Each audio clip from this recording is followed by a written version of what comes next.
मैं थार मरुस्थल बोल रहा हूं। होश उड़ा देने वाले 50 डिग्री के तापमान में भी रैन बसेरा बनाए बैठे इन जानवरों के बारे में, और मेरी इस आग उगलती गर्मी में पानी के लिए तरसते इंसानों की जिंदगी की आज की यात्रा आपका दिल दहला देगी।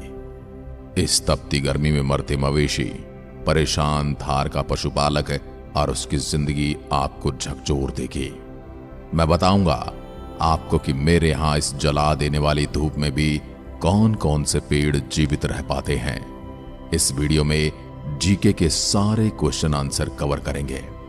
कैसे मेरे यहां इतनी धूप में भी कुछ जानवर आज भी अपना वर्चस्व मेरे यहां कायम किए हुए हैं। मेरे विस्तार से लेकर मेरे इस भयंकर गर्मी वाले थार मरुस्थल का निर्माण कैसे हुआ, मैं ये जानकारी दूंगा। इतिहास, भूगोल, पर्यावरण, संस्कृति, जलवायु, वनस्पति सबकी जानकारी दूंगा। मैं मेरे यहां घूमने वाले टूरिस्ट आखिर इस रेतीली बंजर गर्मी वाली जगह पर आकर क्या करते हैं वह भी बताऊंगा। साथ ही सभी बड़े बड़े टूरिस्ट प्लेस भी दिखाऊंगा। थार मरुस्थल की इस रहस्यमय यात्रा पर चलने से पहले वीडियो को लाइक कर दीजिए, चैनल को सब्सक्राइब कर लीजिए, क्योंकि बाद में आप भूल जाते हो। ये जो कमेंट स्क्रीन पर देख रहे हैं, हमारे इन दर्शक महोदय ने कमेंट करके थार पर वीडियो देखने की इच्छा जताई थी, इसलिए आपके सामने प्रस्तुत है थार का वीडियो। आप भी किसी विषय पर वीडियो देखना चाहते हैं तो कमेंट करके बताएं। तो चलिए शुरू करते हैं थार का एक रहस्यमय सफर। मैं थार मरुस्थल। थार शब्द की उत्पत्ति थल से हुई है, जिसका अर्थ रेत का टीला है। 2 लाख वर्ग किलोमीटर में फैला मेरा ये विशाल रेतीले टीले वाले मेरे इस भूभाग में आपका स्वागत है। मेरा अधिकांश हिस्सा राजस्थान में आता है। जैसलमेर, बाड़मेर, बीकानेर और जोधपुर ये जिले मेरे मुख्य भूभाग के अंदर मौजूद हैं, परंतु मेरा एक हिस्सा है नागौर, हनुमानगढ़, गंगानगर और चूरू, इन जिलों में भी आता है। मैं सिर्फ राजस्थान में नहीं, पाकिस्तान के थार पार कर मीरपुर खास, हैदराबाद और सिंध जैसे प्रांतों में भी एक विशाल भूभाग को कवर करता हूं। लाखों वर्ष पहले मैं समुद्र का हिस्सा था। समय के साथ जब धरती की प्लेटें हिली, मैं समुद्र से अलग हो गया। पानी सूखा और मेरी रेतीली भूमि उभर कर सामने आ गई। जलवायु परिवर्तन ने मुझे मरुस्थल बना दिया। आज मैं इस रूप में आपके सामने हूं, एक सुनसान लेकिन सुंदर विस्तार जो अपनी कहानी खुद बयान करता है। गर्मी की तपिश में मेरी धरती जैसे धधक उठती है। तापमान जब 50 डिग्री सेल्सियस को छू लेता है तो मेरे जीव जंतु और पेड़ पौधे इस चुनौती का सामना कैसे करते हैं, ये वाकई में किसी करिश्मे से कम नहीं। लेकिन हर कोई पशु इतना मजबूत नहीं होता। अभी अभी शुरुआती गर्मी में ही कुछ मवेशी दूर चारे की तलाश में चले जाते हैं और पानी न मिल पाने की वजह से अपने शरीर को इस तपती गर्मी में जला देते हैं। इस वजह से मवेशी पालक भी परेशान हो जाते हैं, क्योंकि उनकी जीविका एकमात्र पशुपालन पर टिकी हुई है। मेरी धरती पर विशेष प्रकार के पौधे उगते हैं जो गर्मी और सूखे को सहन कर सकते हैं।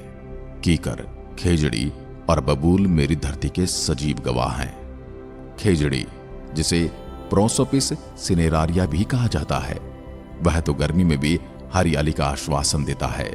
ये पौधे न केवल गर्मी सहन करते हैं, बल्कि अपने गहरी जड़ों की मदद से पानी की गहराई तक पहुंच जाते हैं। जीवन के इस उष्ण चादर में विविध प्रकार के जीव भी अपनी जगह बनाए रखते हैं।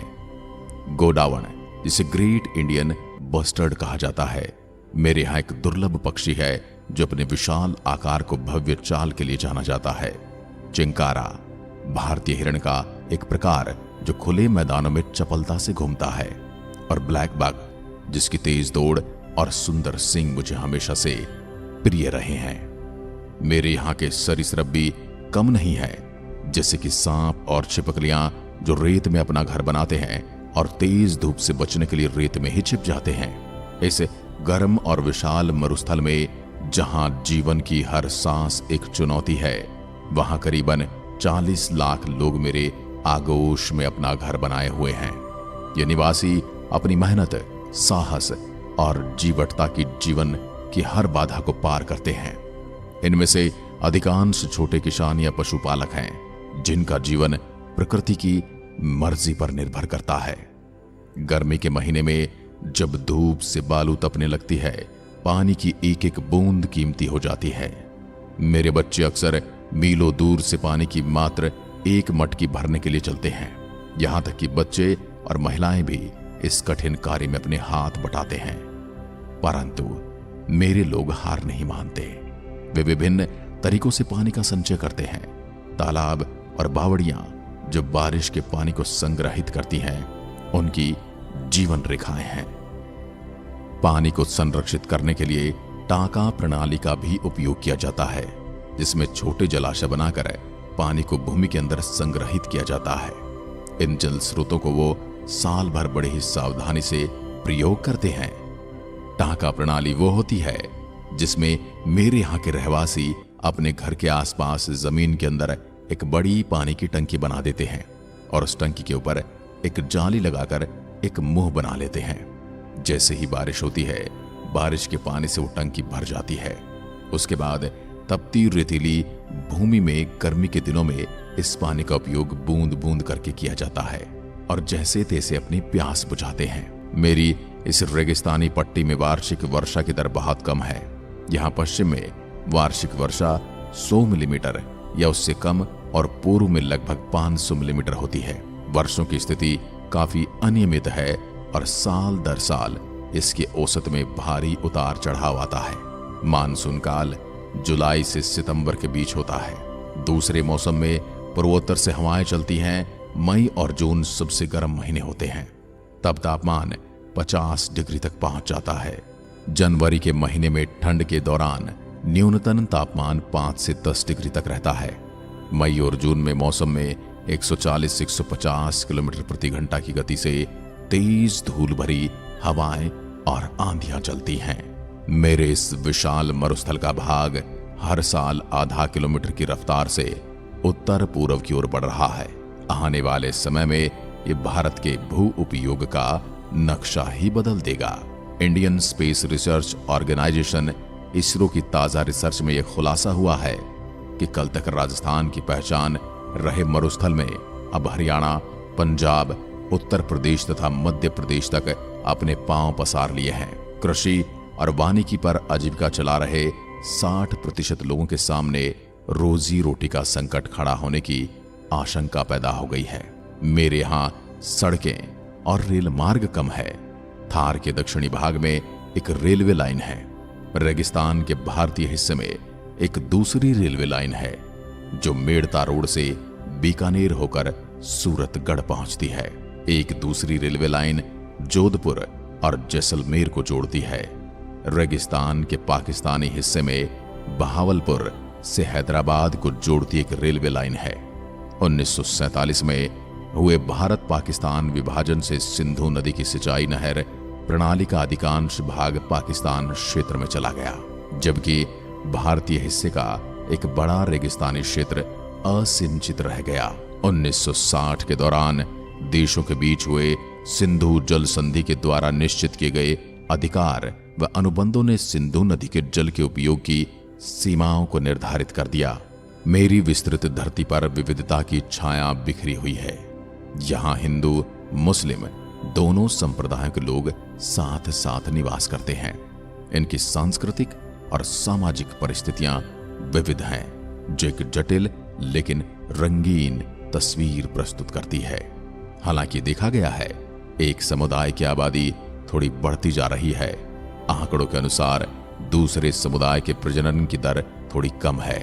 ऐसा लगता है एक समुदाय ने उस नारे से परहेज कर लिया है जिसमें कहा गया है, हम दो हमारे दो। यहाँ के बंजारे जो न तो किसी खास जातीय समूह से जुड़े हैं और न ही किसी एक स्थान तक सीमित हैं, पशुपालन, दस्तकारी और व्यापार में माहिर हैं। इनका जीवन यात्रा पर आधारित है और ये आसपास की स्थानबद्ध आबादी के साथ सहजीवी रूप से जुड़े हुए हैं। यहाँ की घास, जो कि मेरे लिए प्रमुख प्राकृतिक संसाधन है, न केवल पशुओं के लिए चारा प्रदान करती है, बल्कि स्थानीय लोग इससे दवाइयां और साबुन भी तैयार करते हैं। यहाँ के वनस्पति से निकाले गए तत्वों से दवाइयां बनती हैं जो स्वास्थ्य रक्षा में सहायक होती हैं।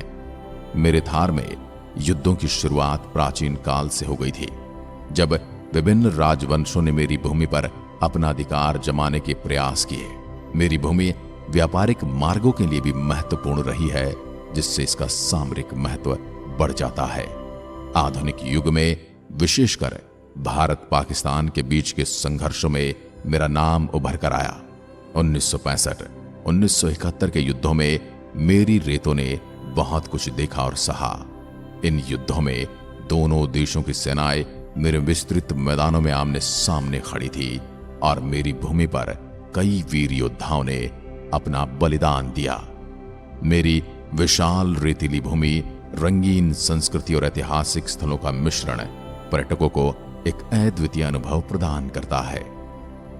यहां पर आपको देखने के लिए क्या क्या मिलने वाला है। नंबर 1, जैसलमेर का किला। मेरे दिल में स्थित यह सोनार किला अपने सुनहरे पत्थरों के लिए प्रसिद्ध है। यह किला अपनी वास्तुकला और ऐतिहासिक महत्व के लिए दुनिया भर में जाना जाता है। यह देश का एकमात्र किला है जिसमें लोग बसते हैं, यानी इसे जीवित किला कहा जाता है। नंबर 2, समरेत के टीले। यहां पर्यटक ऊंट की सवारी का अनुभव कर सकते हैं और सूर्यास्त का मनोरम दृश्य देख सकते हैं। यह स्थान अपनी अद्वितीय सुंदरता और रोमांचक गतिविधियों के लिए जाना जाता है। मेरे इस विशाल थार मरुस्थल में आकर आप ये गतिविधियां कर सकते हैं। नंबर 1, रेगिस्तान में सूर्यास्त होना एक बड़ी ही मनमोहक घटना का आपको साक्षी बना देता है। Number 2, Jaisalmer hot air balloon adventure उत्साह की ओर चढ़ना आपको सिखा देगी। नंबर 3, जैसलमेर सांस्कृतिक संध्या रेगिस्तानी संगीत आपकी शाम एकदम रंगीन बनाता है। नंबर 4, रात्रि प्रोग्राम वो आप अपने समय और सुविधा के अनुसार तय कर लीजिए, क्योंकि इसको मैं बताना नहीं चाहता। अंत में एक क्वेश्चन पूछ रहा हूं, इसका सही और सटीक जवाब देने वालों को कमेंट में हार्ट दे दूंगा। थार भारत के किन किन राज्यों की सीमाओं के साथ मिलता है? बिना गूगल किए सही जवाब कमेंट में लिख दीजिए। और अब एक लाइक कमेंट करके यह बताएं कि अगला वीडियो किस विषय पर देखना है। मैं थार इस तपती धूप में भी अपने रेतीले टीलों वाली बाहों को फैलाकर आपका स्वागत करने के लिए तैयार हूं। जय हिंद, जय भारत।